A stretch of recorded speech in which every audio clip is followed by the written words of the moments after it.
that it is appropriate for this story.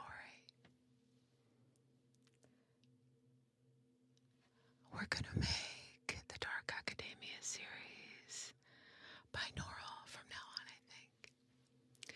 Thanks for sticking with me during my experimentation. Okay. So, if you would like more of the adventure we began last week, here you are.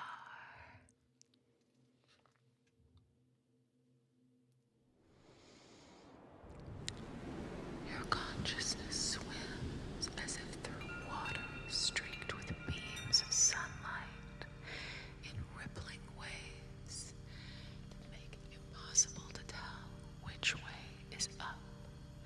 Take a deep breath in and out, letting your lungs fill with air that tastes of honey and spring and flowers and impossible sweetness.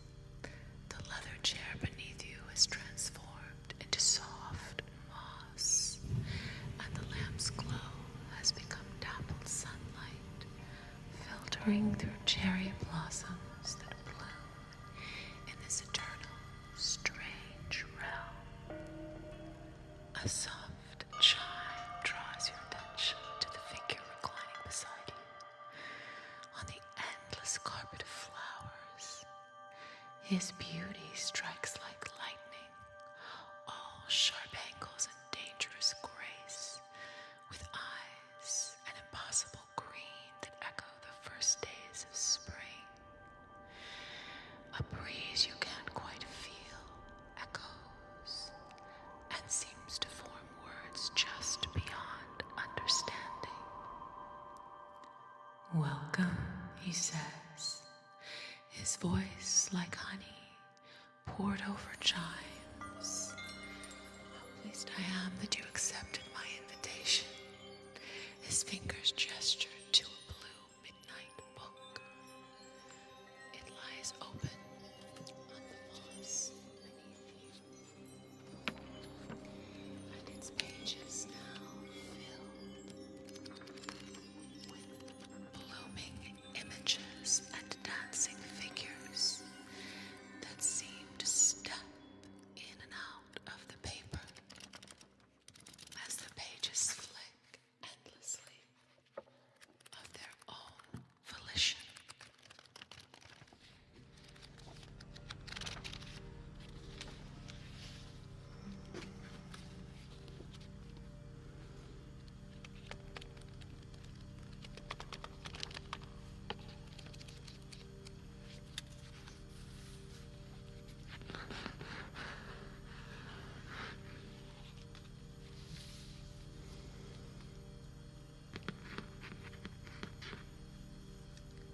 As you stare, the animation speeds and smooths.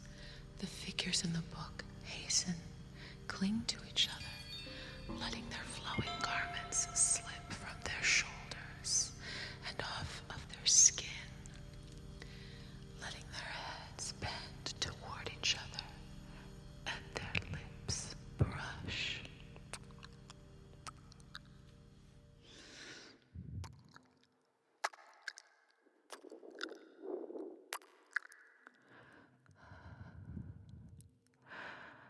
You snap your head back to your host, your hand lifted to your lips where you swore you could feel a touch. It's a simple magic, he says, rolling his shoulder nonchalantly. As simple for me as paying attention is for you. I almost can't help it. I look at something long enough and his eyes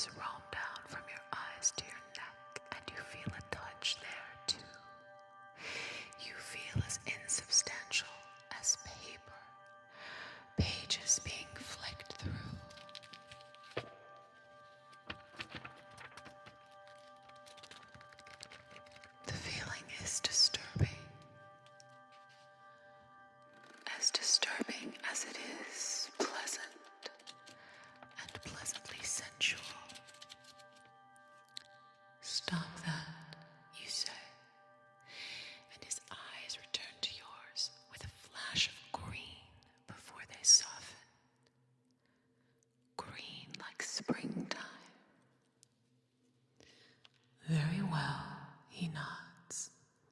Where are my manners? His slight smile curls upward as he gestures between you. You blink, and the spread of food, drink, and silvery serving bowls and plates before you seem to have mushroomed straight from the earth. Fruits that gleam like jewels, bread that steams gently in the clear spring air, and wine that catches the light like liquid rubies. Each grape, each perfectly ripe berry seems to pulse with its own inner light, and the crystal glasses being arranged by invisible moon creates a delicate melody. The Fae Lord, for he can be nothing else, stretches with feline grace, his silvery court clothing making soft, whispering sounds with each movement.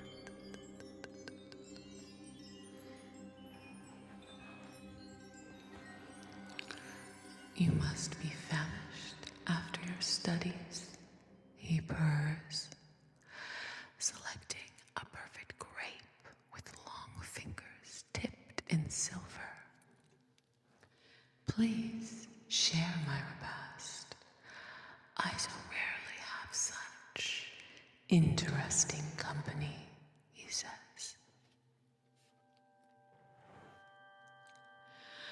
You watch as he pours wine into crystal glasses so fine they seem to be made of frozen breath. The liquid makes a musical pouring sound,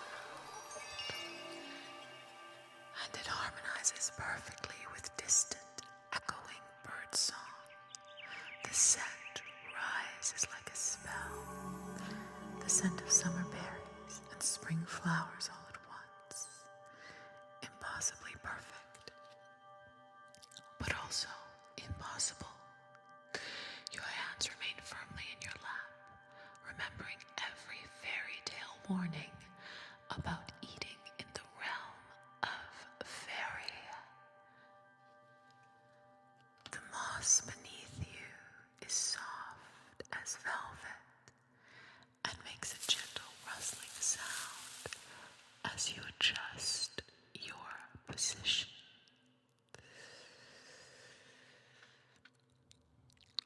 The sunlight dapples the Fae Lord's hair, creating opalescent halos that shift and dance with his every movement.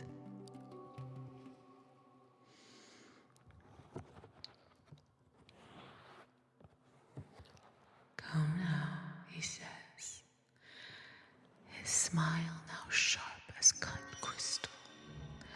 Surely you didn't come all this way merely to look.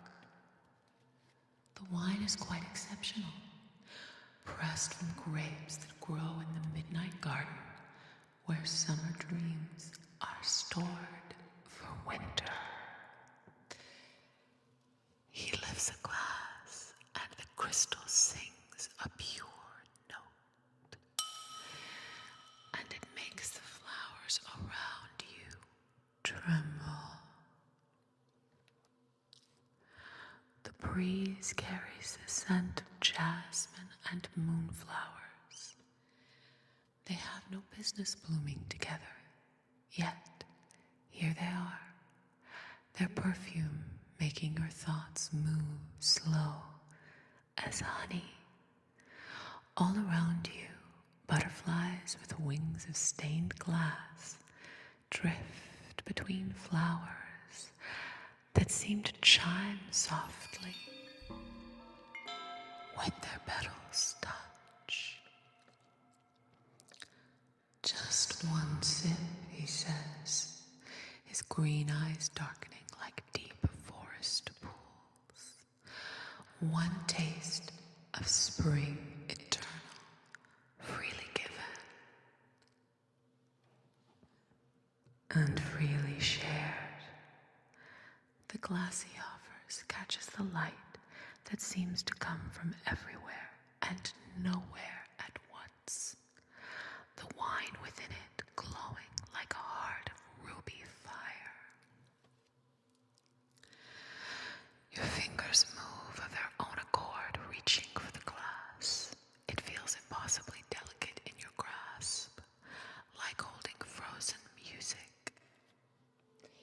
The wine's perfume rises, wild strawberries and spring rain, and something older, something that whispers of dancing under stars that never saw human cities.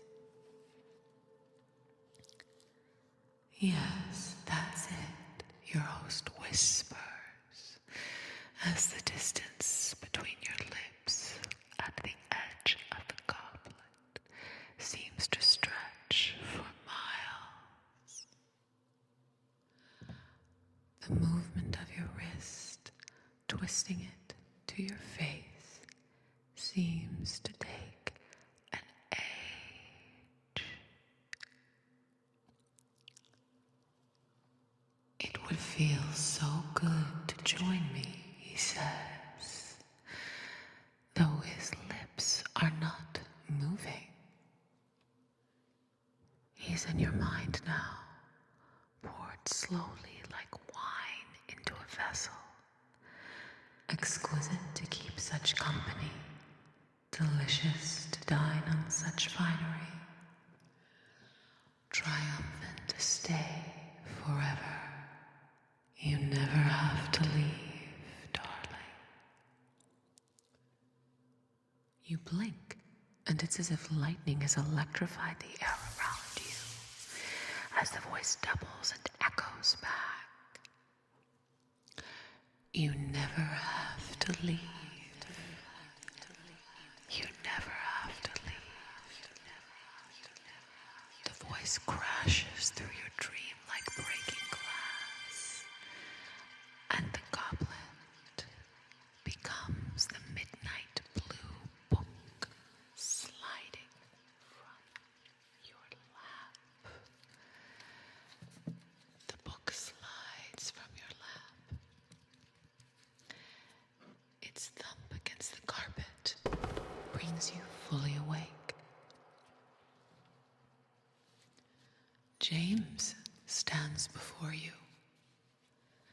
His tweed jacket rumpled and his glasses slightly askew, holding his own authorization slip and staring at you with confused concern. You can't be here, he says. Gather your things. The yellow of the gas lamps is a ghastly ochre after the clear light of that other place. And the library's air tastes flat and dusty on your tongue.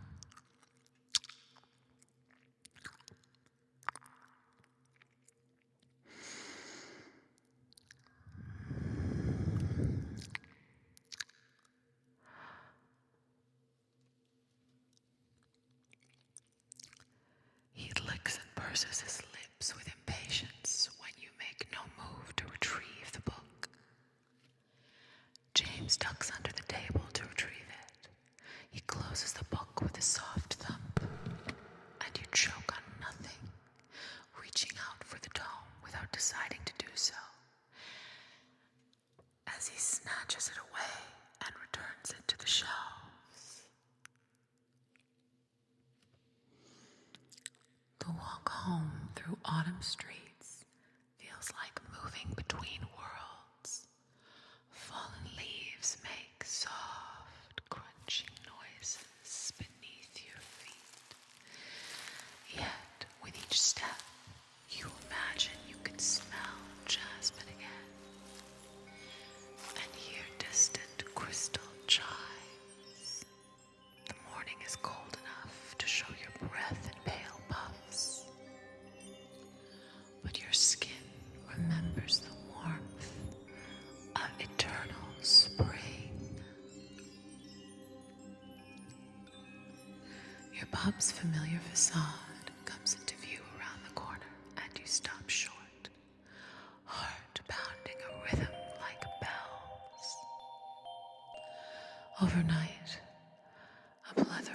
impossible flowers has erupted from beneath the foundation.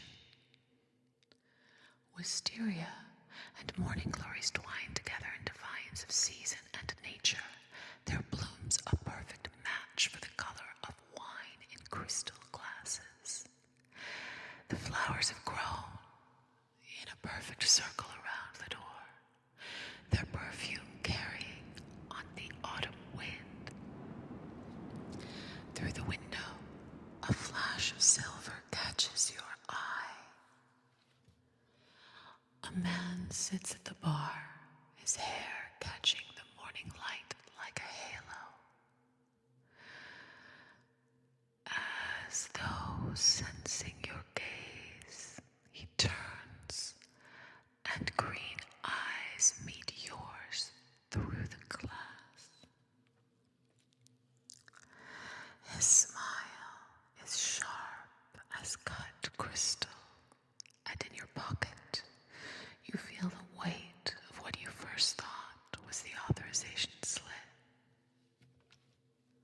When you draw it out with trembling fingers, it's a piece of paper, thin as flower petals, with words written in silver ink that seem to move in the corner of your eye. Let us finish our drink, my curious friend.